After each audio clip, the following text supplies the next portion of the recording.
Basics of wheel alignment.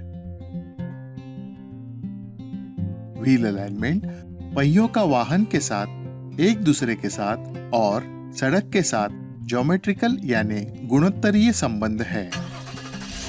सटीक रूप से सभी चार पहियों को एक दूसरे से सीधा समानांतर सड़क और उनके संबंधित एक्सल से लंबवत यानी परपेंडिकुलर होना चाहिए। यह रोलिंग प्रतिरोध की न्यूनतम मात्रा, घर्षण की न्यूनतम मात्रा, टायर घिसने की न्यूनतम मात्रा और सबसे बड़ा संकर्षण पैदा करता है। आइए एक विशिष्ट अलाइनमेंट एंगल क्या करता है और सभी एंगल एक साथ कैसे काम करते हैं, इसे जानने के लिए बेसिक अलाइनमेंट एंगल की समीक्षा करते हैं।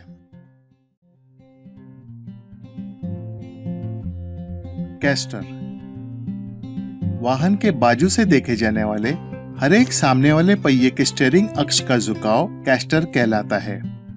यह एक काल्पनिक खड़ी रेखा है। यदि स्टीयरिंग अक्ष पीछे की ओर झुकता है तो कैस्टर एंगल पॉजिटिव होता है। यदि स्टीयरिंग अक्ष आगे की ओर झुकता है तो कैस्टर एंगल नेगेटिव होता है। एक सामान्य पॉजिटिव कैस्टर वाहन को स्थिरता प्रदान करता है और स्टीयरिंग व्हील को मुड़ने के बाद पुनः सीधा करता है। दूसरी ओर पॉजिटिव कैस्टर पहिया घुमाने के लिए किए गए प्रयास को बढ़ाता है। निगेटिव कैस्टर फ्रंट टायर को घिसने में योगदान देता है। रियर पहियों के लिए कैस्टर नापा नहीं जाता है।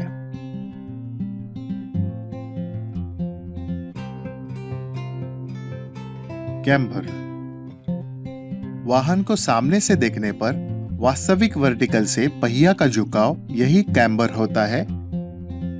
यदि टायर शीर्ष में ऊपर की ओर झुकता हुआ दिखाई देता है तो कैम्बर पॉजिटिव होता है। यदि टायर शीर्ष में अंदर की ओर झुकता हुआ दिखाई देता है तो कैम्बर नेगेटिव होता है। शून्य कैम्बर यह कम से कम टायर के घिसने का कारण बनता है। पॉजिटिव कैम्बर टायर के अंदरी हिस्से से ज्यादा टायर के बाहरी हिस्से का घिसने का कारण बनता है। निगेटिव कैम्बर का प्रभाव उल्टा होता है। पॉजिटिव कैम्बर सीधा वाहन स्थिरता को प्रभावित करता है और स्टीयरिंग व्हील को कड़ा करता है। जैसे ही वाहन मुड़ता है तो पॉजिटिव कैम्बर की वजह से बाहरी सस्पेंशन पहियों की ओर झुकने की कोशिश करता है।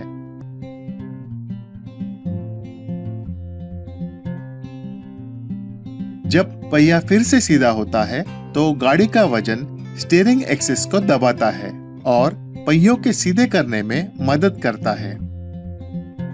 निगेटिव कैम्बर मुड़ते समय टायर का बगल में खिसकने की प्रवृत्ति का विरोध करता है। यह वाहन संचालन के लिए लगने वाले प्रयास यानी स्टीयरिंग एफर्ट्स को भी बढ़ाता है। कैम्बर आगे और पीछे दोनों पहियों में लागू होता है। पीछे के पहिए में आमतौर पर शून्य कैम्बर होता है, लेकिन इंडिपेंडेंट रियर सस्पेंशन वाले वाहनों में रियर व्हील कैम्बर होता है।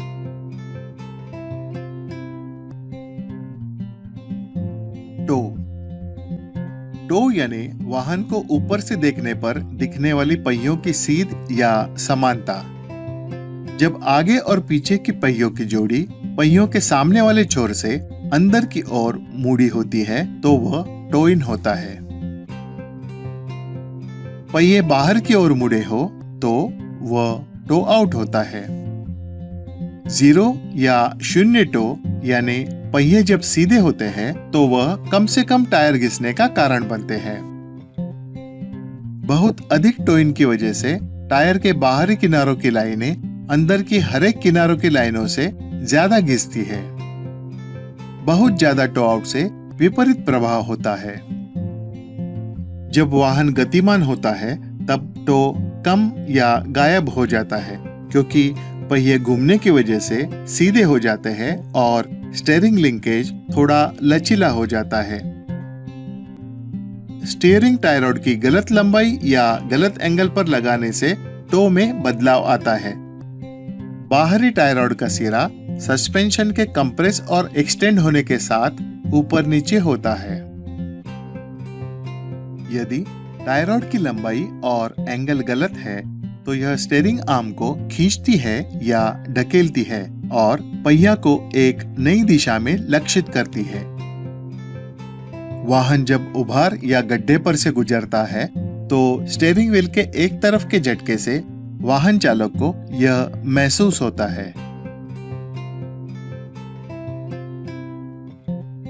Toe out on turn. Toe out on turn यानी टर्निंग रेडियस। जैसे ही वाहन मुड़ता है, बाहर वाला सामने का पहिया अंदर के पहिए की तुलना में कम एंगल में मुड़ता है। मुड़ने के दौरान यह सामने वाले पहियों का टो आउट का कारण बनता है।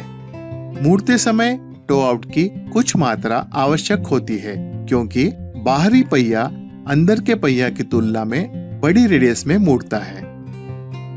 टो आउट ऑन टर्न दाएं और बाएं दोनों दिशाओं में समान होता है तथा toe out on turn adjustable नहीं होता है। Steering axis inclination. Steering axis inclination यानी कि SAI वाहन को सामने से देखने पर पाया जाने वाला वर्टिकल से स्टीयरिंग अक्ष का झुकाव होता है।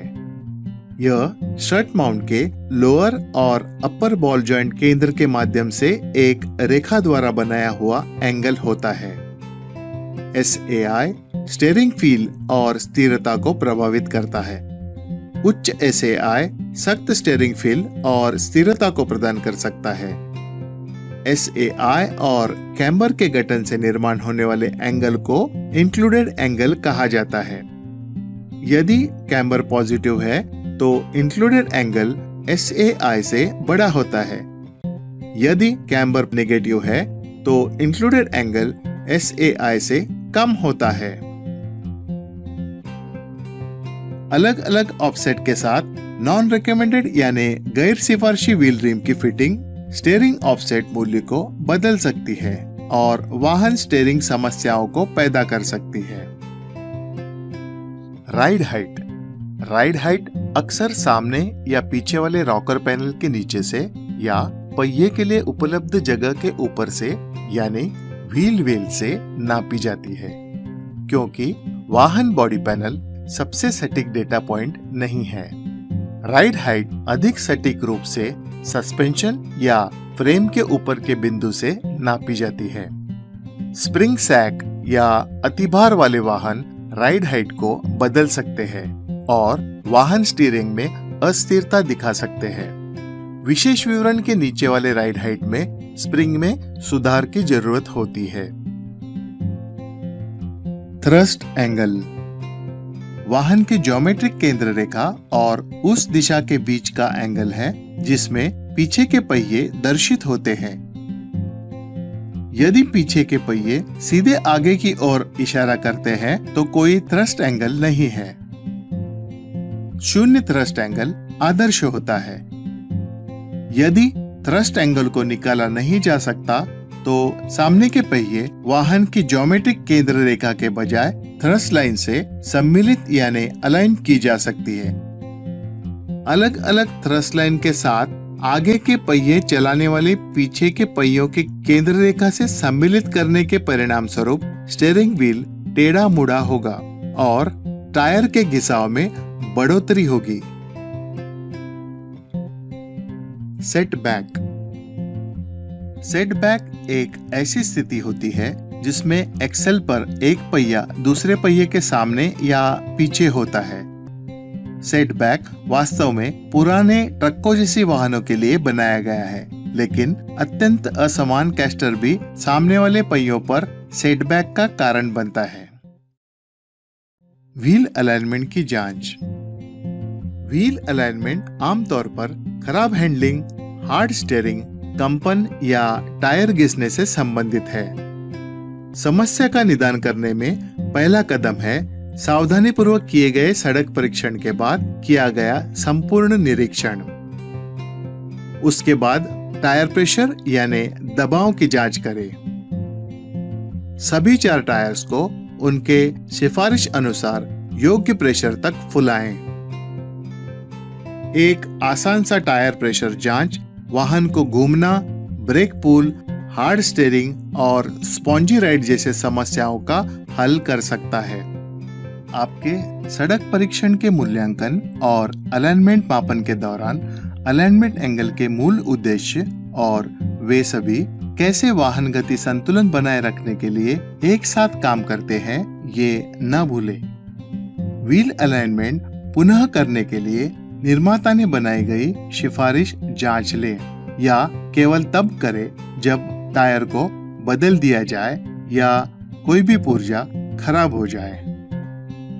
चारों पहियों को अलाइनमेंट करना यानी सभी 4 पहियों को ज्योमेट्रिक केंद्र रेखा से स्वतंत्र रूप से संरेखित करना है। चारों पहियों के अलाइनमेंट की सिफारिश ज्यादातर फ्रंट व्हील ड्राइव वाहनों के साथ साथ इंडिपेंडेंट रियर सस्पेंशन वाले रियर व्हील ड्राइव वाहनों में की जाती है।